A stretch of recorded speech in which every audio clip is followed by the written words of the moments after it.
Rutherford Issues with Bryan Barrett on FM 101.9 and AM 1450 Murfreesboro, FM 100.5 Smyrna. Listen and watch at WGNSradio.com. Rutherford Issues is powered by Middle Tennessee Electric and MTE's charitable foundation. Sharing Change is funded by members who round up their electric bills to the nearest dollar each month, supporting hundreds of area nonprofits. Discover more at sharingchange.org. Well, today we are going to be in conversation about Alive Hospice. And joining us is Tambry Brechon, the Senior Director of Advancement. And that's the thing that I stumble on and not your name. But how about that? Good morning. Good morning. Good to have you here. You've brought one of your favorite board members, huh? Absolutely. So Tina Patel is here, and you're co-chairing an event that we're going to talk about as well, but also on the board. So welcome. Thank you. Good to have you here today. So tell us a little bit, I guess, Tambry, we'll start with you on what Alive Hospice is, what you do here in our community. Thank you. And first I want to say thank you for having us. We're honored to be here and honored to be able to share our mission with your listeners. Like you said, my name is Tambry Brechon, and I'm the Director of Advancement for Alive. And Alive has been around for 50 years. We celebrate our 50th anniversary this year. We were founded in 1975, and we have 2 inpatient residences in Middle Tennessee. We're the only nonprofit hospice in Tennessee, and we've serviced 12 counties, including Rutherford County, where one of our inpatient residences reside, with a 16-bed facility, and that was built in 2017, so it's been around for a while. Is that over behind the hospital? It Isn't is. it somewhere? Okay. Yes. Yeah, between MMC and the hospital, Yes. I think, right? Okay. Yes, absolutely. And so we see thousands of patients through our home care, our palliative care, and our grief center, and on top of our hospice care. We, again, like we said, the only nonprofit hospice, and we've never turned away a patient regardless of their ability to pay. And so that it really sets us apart from other hospice organizations out there. Tina, you are a board member, so obviously you have connections to Alive Hospice. Kind of tell me why it is that you wanted to be on the board. Well, Alive Hospice and hospice care in general are just so important. You know, we do a lot of work on living, and dying is just as important, especially dying with dignity, surrounded by professionals and caring if you have that option. And when Alive Hospice was becoming involved in Murfreesboro, and through some dear friends of mine who had personally had experience with Alive in Nashville, and then they made it their mission to make sure we had an inpatient unit in Murfreesboro, I really did get to see firsthand the impact that it has on families in going through an extremely difficult situation, especially families that have children. And if your child has to, unfortunately, be the recipient of hospice care, it's really difficult to navigate that because you probably have other children and jobs, and to have it local is huge. And they not only do inpatient, they do outpatient care. They also, as a board member, I've found out that they also, like if there's a unfortunate school shooting or incident, they will provide services there around counseling. It's part of their mission. And so it really, people use this phrase loosely, it's a no-brainer. It's just so important, and it's an easy organization to get behind and support. So are you in the medical field, or, I mean, how did you, and I know you mentioned your dear friends that mentioned that to you, but I'm sure that there's some kind of passion underlying there too. Absolutely. I spent 33 years working for Merck and retired last year. So Okay.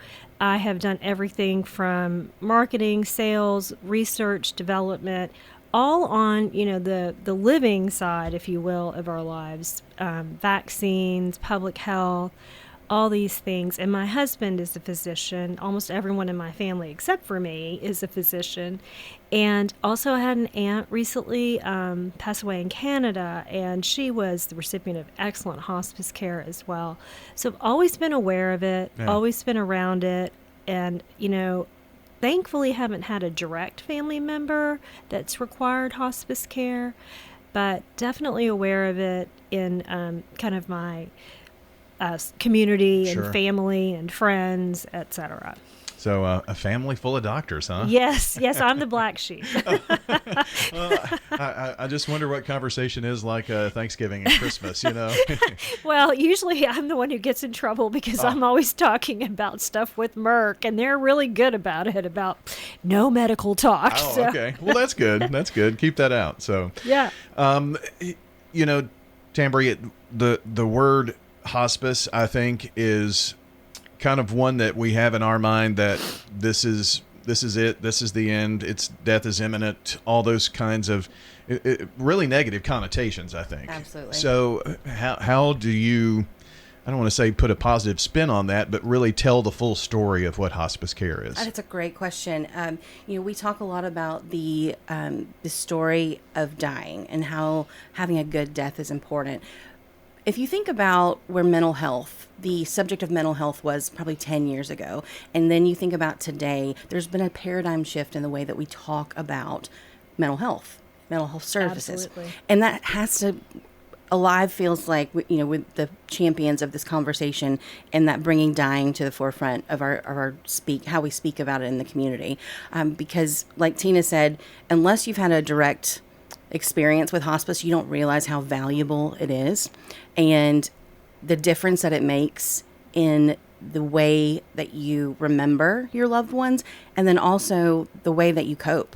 There's so many layers to the dying experience, and education has to start, first and foremost. We have to start talking about the dying experience, and then we feel like, it will just, and I know Tina said about the unfortunate tragedies that have happened in school shootings, and with our grief center coming in to step in and provide services, we see, that all has layers to it, and how we support our community. But first and foremost, education, and by doing events like that's upcoming next week, our 9th annual Alive Bluebird in the Boro. I get tripped over it's my own event and I can't say it. Bluebird in the Boro is our 9th annual. It's coming up next week at Copper Ridge event venue.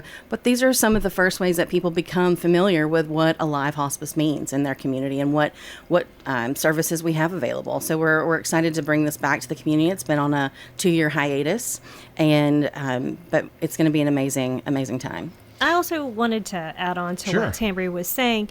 I think that, and for rightfully so, people don't want to talk about death. Sure, And yeah. when families and even among spouses, if you don't talk about how you want to die, there's been a lot of discussion about living wills and things like that, and organ donation.